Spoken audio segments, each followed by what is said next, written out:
Bigla na lamang nagsidatingan ang mga mamahaling sasakyan sa makipot na lansangan ng baryo, ikinagulat ng lahat. Sino kaya ang bibisita sa isang dukhang lugar na ito?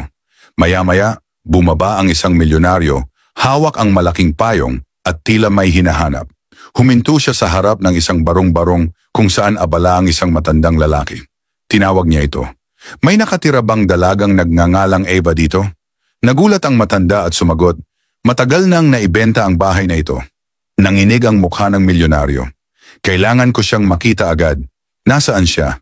Dito pa rin siya, nangangalakal ng basura para mabuhay, tugon ng matanda. Napako ang tingin ng milyonaryo sa lumang kalan at bumalik ang kanyang alaala. Noon dahil sa matinding gutom, ninakaw niya ang pagkaing nakita sa isang hapag at tumakbong nagtatago sa gubat. Habang pinupunit ang tinapay, isang dalaga ang biglang lumapit. Kinabahan siya. Ngunit marahang wika ng dalaga, huwag kang matakot. Para sa iyo talaga ang pagkain ito. Umupo si Eva sa kanyang harapan at inabutan pa siya ng tubig. Mukha kang galing sa mabuting pamilya. Bakit ka napunta sa ganitong sitwasyon? Yumuko ang binata at mahinahong sagot. Ang kahirapan at desperasyon ang nagtutulak sa tao na gumawa ng kahit ano. Tumayo si Eva, inilabas ang kaunting salapi at iniabot sa kanya. Gamitin mo ito para magsimula ng maliit na negosyo. Baguhin mo ang buhay mo. Sana ay gamitin mo ng tama. Lumipas ang mga taon, nagsikap ang binata at naging isang milyonaryo. Ngayon, nagbalik siya sa baryong iyon upang hanapin si Eva. Nagtungo siya sa sulok ng gubat kung saan minsan siyang nagutom at napahiya at bumalik ang lahat ng alaala. Dumating ang kanyang sekretarya at nagsabing, Sir, natagpuan na po namin si Eva. Nagmadali silang pumunta at nadatnan ang isang maralitang babae na namumulot ng karton mula sa basurahan. Nang makita ito ng milyonaryo, tila gumuho ang kanyang puso. Lumapit siya, dala ang bag at mahina niyang wika. Naaalala mo pa ba ako?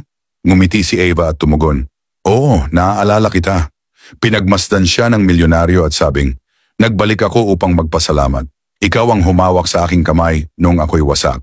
Ngayon tinupad ko na ang iyong inaasahan, inabot niya ang isang folder.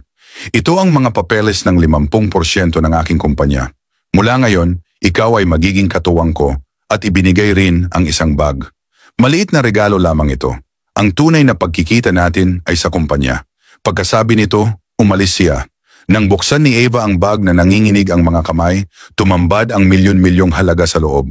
Isang munting kabutihan noon, nagbunga ng kabutihan na di masukat ngayon. Tunay ngang ang bawat mabuting gawa ay hindi nawawala sa alaala ng Diyos. Gaya ng sinasabi sa Hebreo chapter 6 verse 10, sapagkat ang Diyos ay hindi liko upang limutin ang inyong gawa at ang pag-ibig na inyong ipinakita sa kaniyang pangalan, palibhas ay inyong pinaglingkuran ang mga banal at nagsisipaglingkod pa. Ang isang simpleng kabutihan, kapag inalay ng taos-puso, ay maaaring magbago ng kapalaran at maging instrumento ng Diyos upang magdala ng biyaya. Hindi nasasayang ang kabutihang ating ginagawa. Ang Diyos mismo ang gumagantimpala sa tamang oras. Maaaring maliit na bagay lamang sa atin ang kabutihan, ngunit sa mata ng Diyos, ito'y kayamanang walang hanggan. Kung na-inspire ka sa kwentong ito, huwag kalimutang i-like ang video, i-share sa mga kaibigan, at mag-iwan ng comment sa baba. Maraming salamat sa panonood, naway naging aral ang kwentong ito. Hanggang sa susunod na video, ito po si Roger na nagsasabing, walang talo sa taong mabuti ang puso. Hanggang sa muli, to God be the glory.